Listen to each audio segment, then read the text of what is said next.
Guys, may buntag.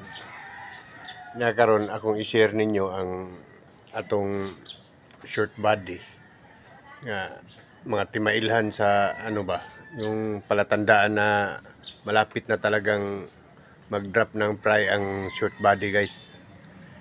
Ipapakita ko sa inyo kung ano yung palatandaan sa malapit na mag-drop na ano short body, malapit na mag-drop ng fry. Ito yung mga palatandaan, guys, ng short body na malapit na mag-drop ng fry. Ito, guys. Ayan. Yan siya, guys. Ang spotted short body natin na ano, malapit na talaga yan mag-drop. Yung spotted, guys, hindi na yan makaabot ng 3 araw. Mag-drop na talaga ng fry yan.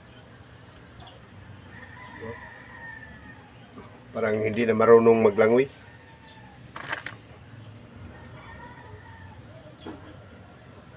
Yan ang ano, guys, short body na malapit na talaga mag-drop. Tsaka itong ano, guys, malapit na rin itong silver na short body, malapit na rin. Pero yung spotted talaga,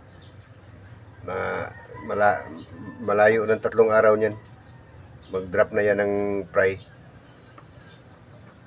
Kaya abang-abangan natin. Papakita ko rin sa inyo yung mga fry ng spotted. Malayo ng 3 araw niyan, mag-drop na talaga yan. Dito sa ano, muli breeding, ginawan ko talaga sila ng mga ano, mga parang sanctuary ba. Dito yan mag-drop ng fry ang ano, ang muli natin.